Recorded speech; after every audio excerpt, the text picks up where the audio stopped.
நம்பிக்கை நம்பிக்கை நம்பிக்கை நம்பிக்கை இல்லாமல் நாளை இல்லை. நீங்க வெளிநாடு போயாகணும். உங்க அப்பா உங்க முகத்துல கரிய பூசினாரு, நீங்க கையெல்லாம் கரிய பூசிட்டு நிக்கிறீங்க. இப்படி அழுக்கு ட்ரெஸ்ஸோட நம்ம காலம் போயிடுமா? இந்த அழுக்கு ட்ரெஸ்ஸை பார்த்து தானே என்ன காதலிச்ச? சரி, அதுக்காக அழுக்கு ட்ரெஸ்ஸோட வாழணும்னு முடிவு பண்ணிட்டீங்களா? இங்க பாருங்க, நீங்க மட்டும் இந்த ட்ரைனிங் முடிச்சுட்டு வந்துட்டீங்கன்னு வச்சுக்கோங்க, உங்களுக்காக இங்க ஒரு பெரிய கம்பெனியே காத்துக்கிட்டு இருக்கு. இதுதான் எங்க மம்மியோட திட்டம். சரி அருணா, அதுக்காக வயசான அப்பாவை விட்டுட்டு நான் போக முடியுமா? இங்க பாருங்க, நானும் இந்த உலகத்துல எத்தனையோ பெத்தவங்களை பார்த்திருக்கேன். பிள்ளைங்க வெளிநாட்டுக்கு போய் முன்னேறணுங்கிறதுக்காக அவங்க நகை நட்டெல்லாம் வித்து வெளிநாட்டுக்கு அனுப்பி வைக்கிறாங்க. ஏன் சில பேர் வீடு வாசல வித்து கூட அனுப்பி வைக்கிறாங்க. ஆனா உங்க அப்பா எந்த செலவும் இல்லாம அனுப்பி வைக்கிறதுக்கு ஏன் இவ்வளவு யோசிக்கிறாரு? அருணா, அப்பாவால முடியல. சின்ன வயசுலயே அம்மா இறந்துட்டதுனால என்னையும் என் தங்கச்சியும் உலகமா நினைச்சு அப்பா வாழ்ந்துட்டாரு. அதனால எங்களை பிரிஞ்சு வாழறதுக்கு அவருக்கு மனசு வரல. அவரால் வாழவும் முடியல. நீங்க ரெண்டு பேரும் அவருக்கு உலகமா இருக்கலாம், ஆனா அதை விட ஒரு பெரிய உலகம் வெளியில காத்துக்கிட்டு இருக்கு. அதை விட்டுட்டு கொள்ளி வைக்க ஆள் இல்லையே உங்க அப்பா அழுது புலம்பினா உங்க எதிர்காலம் என்னங்க ஆகுறது? உங்க அப்பா கொள்ளி வைக்க நினைக்கிறது உங்க எதிர்காலத்துக்கும் உங்க முன்னேற்றத்துக்கும். அதை முதல்ல புரிஞ்சுக்கோங்க. இங்க பாரு அருணா, நீ முதல்ல பெரியவங்களை புரிஞ்சுக்க முயற்சி பண்ணு. நான் நல்லா புரிஞ்சுக்கிட்டேன். உங்க அப்பா உயிரோட இருக்கிற வரைக்கும் உங்களை முன்னேறவே விட மாட்டாரு. அது எனக்கு நல்லா புரிஞ்சு போச்சு. அருணா, நான் சொல்றத முதல்ல தெளிவா புரிஞ்சுக்க. எனக்கு நிறைய சம்பாதிக்கணும்னோ இல்ல கப்பல் மாதிரி கார் வாங்கணும்னோ இல்ல பெரிய பங்களா கட்டணும்னோ எனக்கு எந்த ஆசையும் இல்லை. என் அப்பாவை நான் சந்தோஷமா வச்சுக்கணும், அது ஒண்ணு மட்டும்தான் என்னோட ஆசை. என் அப்பா சொன்னாதான் நான் எங்கேயும் கிளம்புவேன். புரியுதா?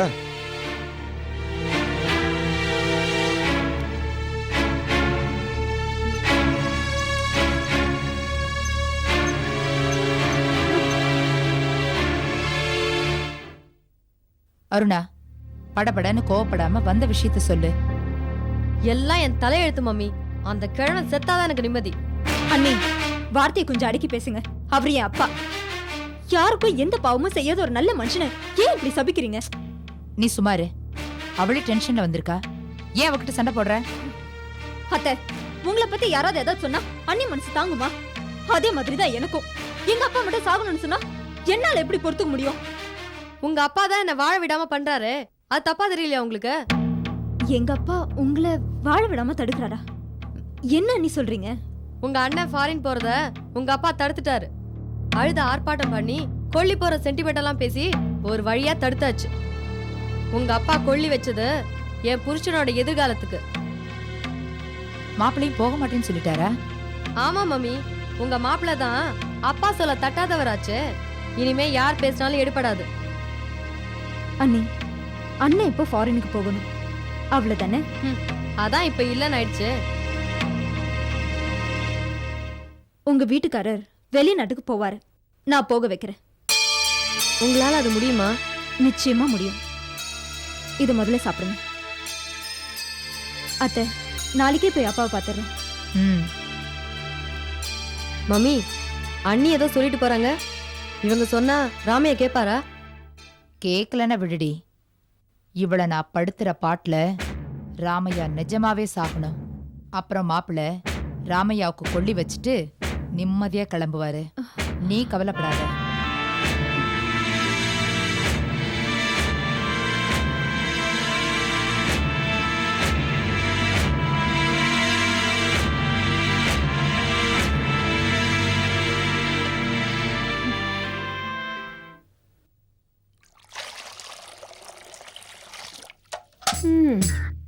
அப்பா, நம்ம வீட்டில் பட்டனை தட்டி விட்டா தண்ணி வந்து கொட்டும். இங்கே இப்படி இழுக்க வேண்டி இருக்குதா? அதுவும் தண்ணி ரொம்ப ஆழத்தில் இருக்குதுப்பா. இன்னும் கொஞ்ச தூரம் தோண்டினா பெட்ரோலே வந்துடும். அண்ணம்மா, முணங்காம தண்ணி இழுக்க தெரியாதா? நீ ஒரு ஆளை காதலிச்சிய, அதனால யாரெல்லாம் கஷ்டப்பட வேண்டியிருக்கு பாத்தியா? காதலிச்சுதான் காதலிச்ச. உன் அளவுக்கு பணம் இருக்குதான்னு பார்த்துருக்க வேண்டாம். ஆனா அந்த வீட்டில் தண்ணி வசதி இருக்குதான்னு பார்த்துட்டு காதலிச்சிருக்க கூடாது? இப்பெல்லாம் கட்டிக்க போறவன் தண்ணி அடிக்கிறவனான்னு கூட பார்க்க வேண்டியதில்ல. அவன் வீட்டுல தண்ணி நல்லா இருக்கான்னு பார்த்துட்டு கல்யாணம் பண்ணிக்க வேண்டியதுதான். இல்லைன்னா இந்த மாதிரி இழுத்துக்கிட்டு கிடக்க வேண்டியதுதான். அண்ணம்மா, தண்ணி பிரச்சனையை வச்சு என்னையும் பொண்டாட்டி பிரிச்சிடாத. கொஞ்சம் தண்ணியை ஊத்து, மூஞ்சி கழிக்கிறேன். ஆமா, 1/2 மணி நேரமா தண்ணி இழுத்து இப்பதான் எல்லாத்தையும் ரொப்பி வச்சிருக்கேன். இதுல உங்களுக்கு வேறயா? இந்தாங்க புடிங்க. இன்னும் இது எல்லாத்தையும் ரொப்பி வைக்கிறதுக்குள்ள கவாஸ்கர் 4 விக்கெட் எடுத்துடுவாரு. நான் இன்னும் எல்லா வேலையும் முடிச்சிட்டு போய் கிரிக்கெட் பார்க்கணும். ஏன் ஏன் அண்ணம்மா, சிரிக்கிறீங்க? கவாஸ்கர் பந்த தொட்டு பல வருஷங்களாச்சு. நீ யார சொல்ற?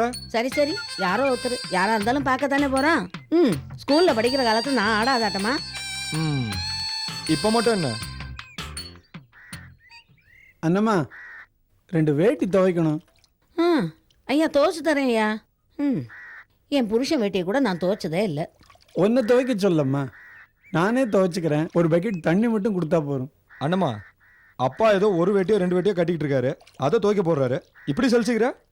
ஐயா நான் சலிச்சுக்கல ஐயா, துவைச்சு தரேன் தானே சொன்னேன். வேட்டி ஒரு பக்கம் அழுக்கா இருந்தா இன்னொரு பக்கம் திருப்பி கட்டலாம்ல, தண்ணி இல்லாத கஷ்டத்துக்கு.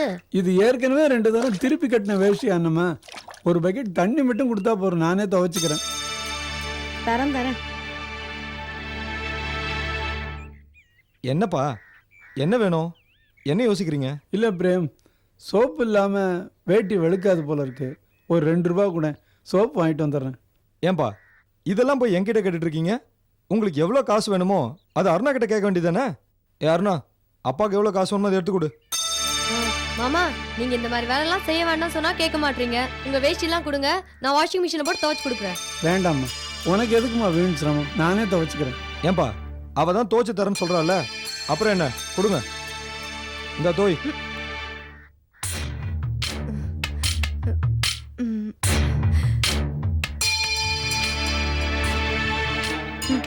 அண்ணம்மா, எங்க மம்மி முக்காலமும் உணர்ந்த ஞானி. எப்படி சொல்ற? உன் மாமனாரு உன்கிட்ட 2 ரூபாய்க்கு கையேந்திர மாதிரி பண்றேன்னு சொன்னாங்க. அது இன்னைக்கு சரியா போயிடுச்சு. இவர் வேஷ்டிய நான் துவைக்கணுமா?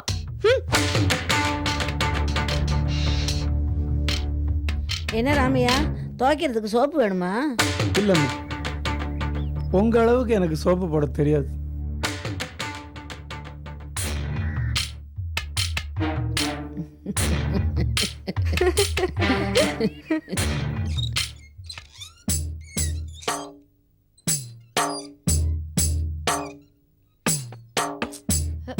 என்ன அண்ணம்மா, வீடெல்லாம் ஒரே கல்லும் மண்ணுமா இருக்கு. தரம் முழுகிற அம்மா வரலையா? ஆமா, நீ வேற. இதெல்லாம் ஒரு தர, இதை முழுகிறதுக்கு ஒரு ஆளு. உங்க வீட்டுல மொசைக் தரையில நடந்த காலு இங்க வந்து நடக்க வேண்டியிருக்கு. சரி சரி, அதெல்லாம் இப்ப ஏன் ஞாபகப்படுத்துற? ஆமா, உன் வாழ்க்கையிலேயே மண்ணள்ளி போட்டுக்கிட்ட. இந்த தரையில கிடக்கிற கல்லு மண்ணு தான் உங்க கண்ணுக்கு தெரியுதாக்கும். அண்ணம்மா, நீ ரொம்ப ஓவரா பேசுற. ராமையாவை தான் எனக்கு பிடிக்காது. என் புருஷனை நான் விரும்பி தான் கல்யாணம் பண்ணிக்கிட்டேன். அந்த விதத்துல நான் சந்தோஷமா தான் இருக்கேன். நீ சொல்றத பார்த்தா நானும் என் புருஷன் டைவர்ஸ் கேட்டு கோர்ட் வாசல்ல நிக்கிற மாதிரில நீ பில்டப் பண்ற. குழாய் அடி சண்டைய கோர்ட் வரைக்கும் கொண்டு போயிடுவ போல இருக்கு. 1000 தான் பிரச்சனை இருந்தாலும், புருஷன் பொண்டாட்டி கூட மன கஷ்டம் இருந்தாலும், கணவனே கண்கண்ட தெய்வம், மணாளனே மங்கையின் பாக்கியம் அப்படின்னு வாழற மண்ணாச்சேமா நம்ம கலாச்சாரம். அதான் தரையில கிடக்கிற மண்ணு உங்க கண்ணுக்கு தெரியுது, ஆனா உன் வாழ்க்கையே மண்ணா போச்சே, அது உனக்கு தெரியல. சரி, எனக்கு என்ன, ஏதாவது பழைய துணி இருந்தா கூட நானே தரைய முழுகுறேன். இங்க எங்க இருக்கு? பீரோல ஏதாவது பழைய துணி இருக்கும், அதை எடுத்து முழுகுப்போ.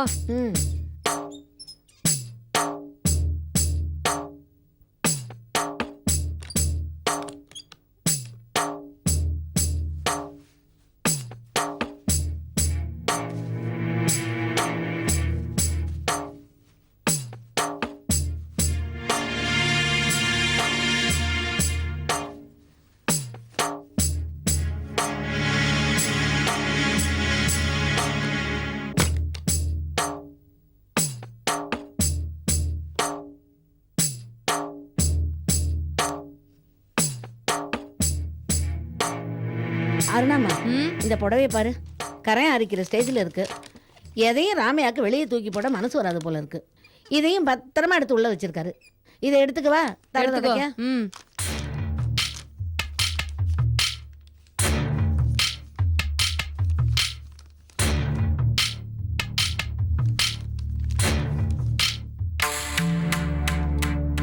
அண்ணம்மா என்னது புடவை பார்த்தா தெரியல, தெரியுது, அதையும் கிழிக்கிற? தர துடைக்குதான். தர துடைக்கவா? அதோட மதிப்பு தெரியுமா உனக்கு? என்ன மிஞ்சி மிஞ்சி போனா ஒரு 150 ரூபா தேரும். அதுவும் இப்ப கரையை அரைக்கிற ஸ்டேஜ்ல இருக்கு. பாத்திரக்காரனுக்கு போட்டா ஒரு டம்ளர் கூட கிடைக்காது. அதான் தர துடைக்காவது உதவட்டுமேனு கிழிச்சேன். அண்ணம்மா அந்த புடவையை கிழிக்காத, குடு. கிழிப்பேன். அந்த புடவையை முடியாது. கிழிக்காத. குடியா அப்புறம் குடியா நான் புடவையா? இருக்க மாட்டேன். கிழிக்கத்தான் கிழிப்பேன். குடியா? ஐயோ நிறுத்துங்க.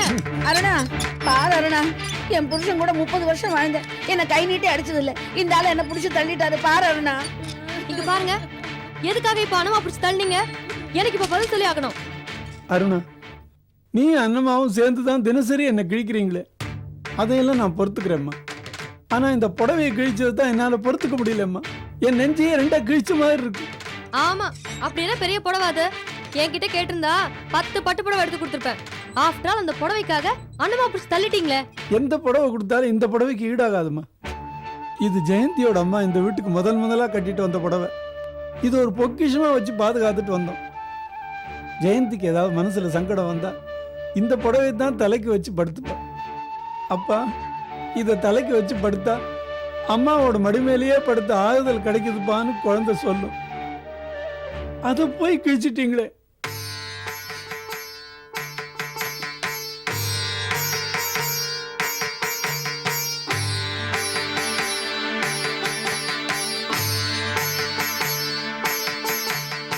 அம்மா வாழ்ந்த வீடு இது. அவங்க நினைவா இந்த புடவை இந்த வீட்டுல இருக்கிறது தான் நல்லது. அதுதான் முறையும் கூட. இந்த வீட்டுக்கு வர மருமக தான் இந்த புடவைய கட்டிக்கணும். இந்த புடவையோட விலை வேணா குறைவா இருக்கலாம், ஆனா இந்த புடவையில நம்ம அம்மாவோட ஆத்மா வாழ்ந்துட்டு இருக்கிற மாதிரி எனக்கு ஒரு நம்பிக்கை. அதனால இந்த புடவை இந்த வீட்டுல தானே இருக்கணும். அண்ணி வந்து கட்டிக்கிட்டா அம்மாவே இந்த வீட்டுல வாழ்ற மாதிரி தோணும்னா. மங்களம், ஒன்னத்தான் என்னால காப்பாற்ற முடியல. உன் ஞாபகமா இந்த புடவைய எத்தனை நாளா வச்சிருந்தேன். அதையும் என்னால காப்பாற்ற முடியாம போச்சேம்மா.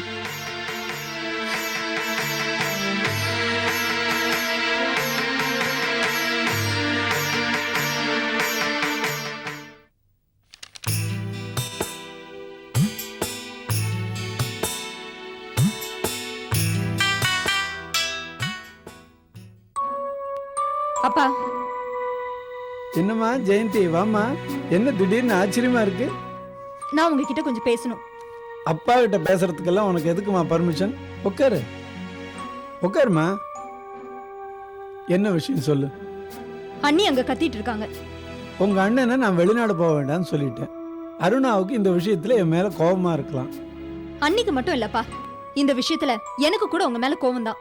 என்னம்மா சொல்ற? அண்ணனை எதுக்குப்பா வெளிநாட்டுக்கு போக வேணாம்னு தடுத்தீங்க? ஏம்மா, ஒரு வருஷம் அவனை நான் எப்படிம்மா பிரிஞ்சிருக்க முடியும்? இன்னைக்கு இருக்கிற மாதிரி நாளைக்கு என் உடம்பு இருக்கிறது இல்ல. எனக்கு ஏதாவது ஒண்ணு ஆச்சுன்னா கொல்லி போடுறதுக்கு யாருமா இருக்காங்க? வாழ்க்கை நிரந்தரம் இல்லப்பா, அது எல்லாருக்குமே தெரிஞ்சதுதான். அதுக்காக எந்நேரமும் தீச்சட்டியோட அஞ்சிட்டு இருக்க முடியுமா? இந்த சென்டிமெண்ட் எல்லாம் பேசி நீங்க கொல்லி வச்சது அண்ணனோட எதிர்காலத்துக்கு தான். ஜெயந்தி, நீயே அப்படி பேசுற? ஆமாப்பா, நான் தான் பேசுறேன். அண்ணி அங்க வந்து அழுதுட்டு இருக்காங்க. அவங்க கோவத்துல நியாயம் இருக்குது, எனக்கும் படுது. ஏம்மா, பிரேம் என் பையன்மா. அவனோட எதிர்காலத்தை பத்தி தீர்மானம் பண்றதுல எனக்கு உரிமை கிடையாதா? அப்பா, ஒரு விஷயத்த நீங்க நல்லா புரிஞ்சுக்கோங்க. அண்ணன் உங்களுக்கு புள்ள மட்டும் இல்ல. இப்போ அருணாங்கிற ஒரு பொண்ணுக்கு புருஷன், சிந்தாமணிங்கிற ஒரு கோடீஸ்வரிக்கு மாப்பிள்ள. அதனால அவர் மேல முழு உரிமையும் நீங்க கொண்டாட முடியாது. நான் போக வேண்டாம்னு சொன்னோன்னு அவனே சம்மதிச்சிட்டான். ஏம்மா, என் மனசை அவன் புரிஞ்சுக்கிட்டான். அப்புறம் என்ன? இருக்கலாம்ப்பா, அப்பாவை தனியா விட்டுட்டு போகணுமேங்கிற தவிப்புல அண்ணா அப்படி ஒரு முடிவு எடுத்திருக்கலாம். ஆனா நாளைக்கு ஏதோ ஒரு மன உளைச்சல்னு வரும்போது அப்பாவால நமக்கு கிடைக்கிற இந்த பெரிய வாய்ப்பு தட்டி போச்சுன்னு அண்ணா ஆதங்கப்படலாம். அந்த ஆதங்கத்தை மத்தவங்க ஊதி பெருசாக்கலாம். இதெல்லாம் நமக்கு தேவையாப்பா? வார்த்தைகள் எப்போ எப்படி மாறும்னு யாருக்குப்பா தெரியும்? அண்ணனை நீங்க சந்தோஷமா வெளிநாட்டுக்கு அனுப்பி வைங்கப்பா. அங்க போய் அண்ணன் ட்ரைனிங் முடிச்சிட்டு வந்தா அண்ணன் பேர்லயே ஒரு கம்பெனி அவங்க ஆரம்பிச்சு தருவாங்க. அவங்களுக்கு அந்த அளவுக்கு வசதி வாய்ப்பு இருக்கும் போது அண்ணா நல்லா வரட்டுமேப்பா. நான் எவ்வளவு சுயநலக்காரனா இருந்திருக்கேன்னு இப்பதாம்மா புரியுது. பாழா போன பாசம் என் கண்ணை மறைச்சிடுச்சு. இவ்வளவு பெரிய எதிர்காலம் இருக்குன்னு தெரிஞ்சும் நான் சொன்னேங்கிற ஒரே காரணத்துக்காக வெளிநாடு போற வாய்ப்பை கூட வேண்டான்னு சொன்ன அவன் பெருந்தன்மையை நினைச்சா பெருமையா இருக்குமா? என் பையன் வெளிநாடு போய் படிச்சுட்டு வந்து பெரிய ஆளா வந்தா எனக்கு தானே பெருமை. இது எனக்கு தெரியாம போச்சேம்மா. எல்லாம் வயசாயிடுச்சுமா, புத்தி மழுங்கி போச்சு. அவன் போகட்டுமா, வெளிநாடு போகட்டும். அதுக்கு தடையா நான் இருக்க மாட்டேன். ரொம்ப சந்தோஷம்ப்பா. உங்க அண்ணன் வரட்டும், நானே சொல்லிடுறேன். உடனடியாக வெளிநாடு புறப்படுறதுக்கான ஏற்பாடுகள் எல்லாம் பண்ண சொல்லிடுறேன். போதுமாம்மா? அப்பா, என் மேல உங்களுக்கு ஏதாவது கோவமா? நான் இவ்ளோ கோவமா உங்ககிட்ட பேசினதே இல்லையே. உன் பேர்ல எனக்கு என்னடா கோபம்? எப்பவுமே நீ எல்லாரும் நல்லா வாழணும்னு நினைக்கிறவ. முருகன் தன் தந்தைக்கே உபதேசம் பண்ணலையா? பிள்ளைங்க வளர்ந்த பிறகு அவங்க பேச்சு கேட்டு நடக்கிறதுல சந்தோஷம் இருக்க, அதுதான் சந்தோஷத்திலேயே பெரிய சந்தோஷம்டா. வா ஜெயந்தி. அண்ணா, எப்போ வந்த? இப்பதான் நான் வந்தேன். எதை சாப்பிட்றியாம்மா? வரும்போது சாப்பிட்டு தான் வந்தேன். அண்ணா, அண்ணி விரும்புற மாதிரியே நீ வெளிநாட்டுக்கு போகணும். அப்பா விட்டுட்டு நான் எப்படிம்மா போக முடியும்? அண்ணா, நீ முன்னுக்கு வரணும்னு அண்ணியும் ஆசைப்படுவாங்கல்ல.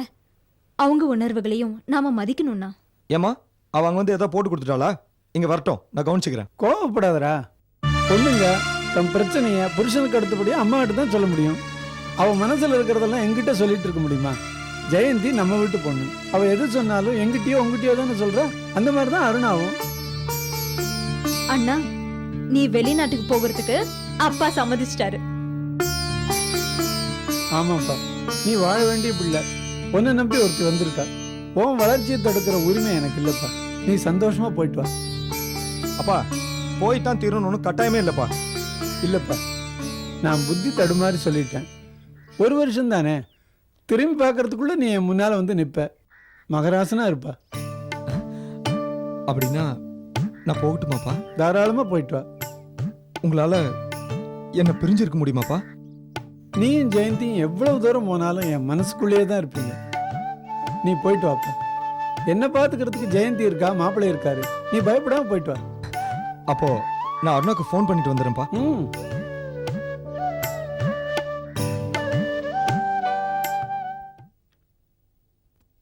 அம்மா, உங்களை தேடி ஒரு அம்மா வந்திருக்காங்க.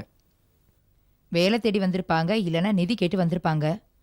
நான் வீட்டில் இல்லைன்னு சொல்லு போ. இல்லைங்கம்மா, அவங்க அன்னை காப்பகத்திலிருந்து வந்திருக்கேன்னு சொல்ல சொன்னாங்கம்மா. சரி, வர சொல்லு.